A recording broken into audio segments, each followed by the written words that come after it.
ہے ہمارا جو حق ہے ایکسیس ٹو جسٹس کا وہ ڈینائی ہوا ہے۔ آج میں نے محترم چیف جسٹس صاحب کو یہ بھی گزارش کی کہ اگر ہمارا جو پینڈنگ مقدمہ تھا جس میں وہ سماعت کر چکے ہیں، جس میں سائفر کے ان سائڈ جیل ٹرائل کو یا ان کیمرہ ٹرائل کو اور جج صاحب کی جو تقرری تھی سائفر کیس کے ٹرائل جج صاحب کی، جس کو ہم نے چیلنج کیا تھا اور جس کو 1 مہینہ سے زیادہ وقت ہو گیا ہے فیصلے کو محفوظ کیے ہوئے، اگر وہ سنایا جا چکا ہوتا تو یہ ان کیسز کو دائر کرنے کی ضرورت نہ پڑتی۔ آج انہوں نے پھر کہا کہ آج یا کل میں فیصلہ سنا دوں گا۔ یہ بہرحال یہ تمام گزارشات کا خلاصہ یہ ہے کہ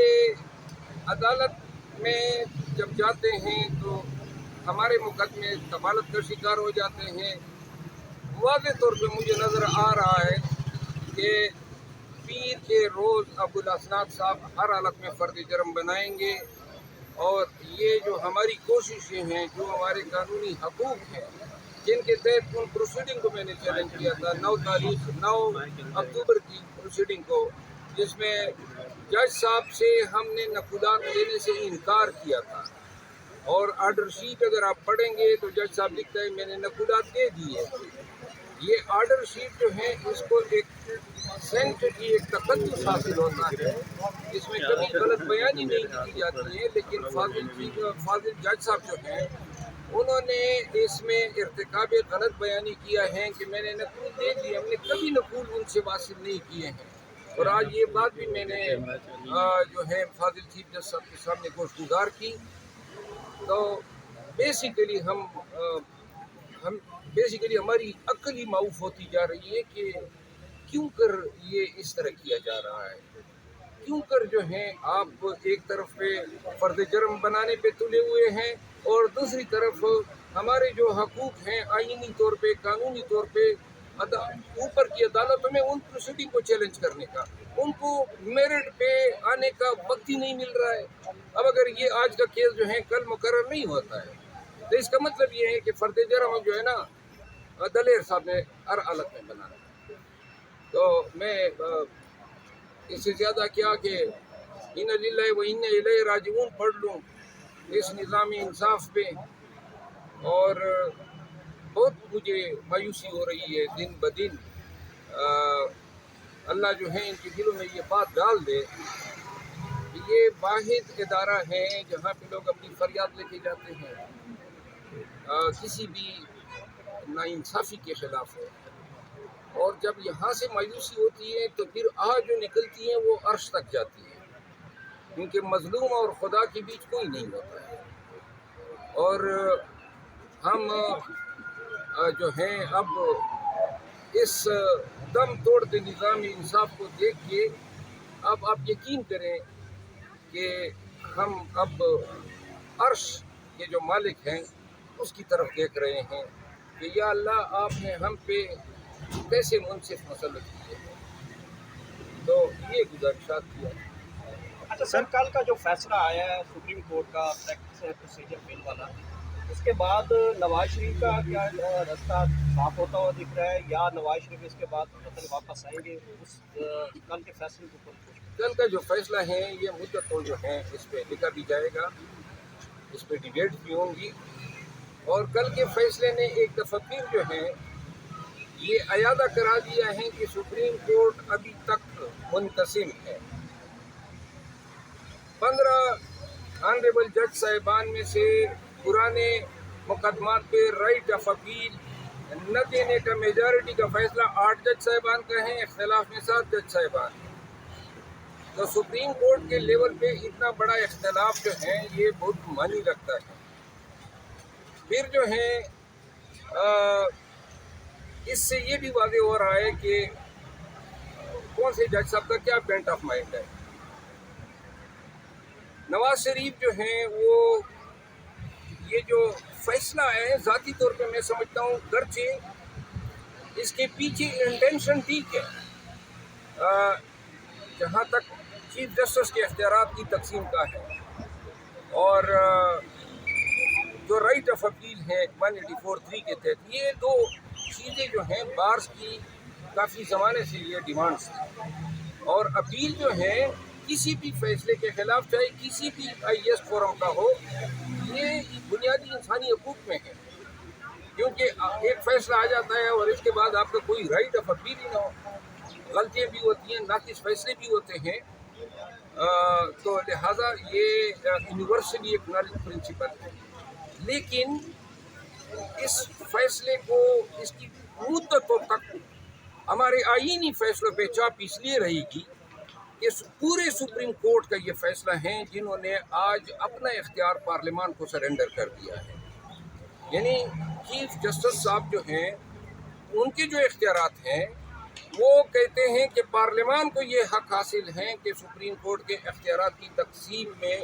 یہ دخیل ہو سکتی ہے۔ اگر یہ پرنسپل اطلاق ہوگا آنے والے وقتوں میں تمام قانون سازیوں، کیونکہ اس میں یہ ہولڈ کر دیا گیا ہے کہ پارلیمان کا جو حق ہے قانون سازی کا، وہ اتنا سپیریئر ہے کہ جہاں پہ آئین نے خود سپریم کورٹ کے ڈومین کو علیحدہ رکھا ہے، یا عدلیہ کو جو ہے سپریشن آف پاور کے تحت علیحدہ رکھا ہے، آزادی دی ہے، اس حد تک یہ اگر لیجسلیشن کو الاؤ کرتے ہیں تو میرا خیال یہ ہے کہ آنے والے وقتوں میں جو قانون سازی ہے اس کو عدالتوں کے لیے سیٹل ناٹ کرنا یا کالعدم قرار دینا یا امینڈ کرنا، اور وہ تشریح کی بنیاد پہ بہت مشکل ہوگا۔ مربوط صاحب، ایسا لگ رہا ہے کہ ایک طرف آپ جمہوریت کی بات کرتے ہیں، عوامی نمائندوں کو حکمرانی ملنا چاہیے، دوسری طرف پارلیمان کو اگر تقویت ملتی ہے عوامی نمائندوں کو، تو اس میں ٹیکنیکلی خرابی کہاں ہے؟ وہ تو عوام کے نمائندے طاقتور ہوں گے، چاہے عمران خان ہو، نواز شریف ہو، کوئی بھی ہو۔ یہ تو اچھی چیز ہے کہ پارلیمان اس حوالے سے لیجسلیشن کرے، جب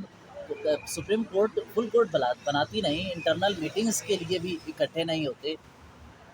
یہ پارلیمان کا حق لیجسلیشن جو ہے وہ آئین دیتا ہے، لیکن اگر آپ یہ کہنا چاہتے ہیں کہ پارلیمان کی جس قسم کا قانون بنائیں، آپ کے پاس کوئی حق نہ ہو اس قانون کو ایگزامن کرنے کا، نظر ثانی کرنے کا، مثال دے دیتا ہوں، یہ جو ابھی official secret act last time جو تنازع بھی بنا، اور جو ملٹری ایکٹ میں جو ترمیمات کی گئی کہ آپ کے گھر میں بغیر وارنٹ کے کوئی گھس سکتا ہے، یہ اس پارلیمان نے قانون بنایا۔ یہ ایک سیاہ قانون ہے، کن مہذب معاشروں میں ایسے قوانین بنتے ہیں؟ پارلیمان ایسے قوانین بناتی ہے،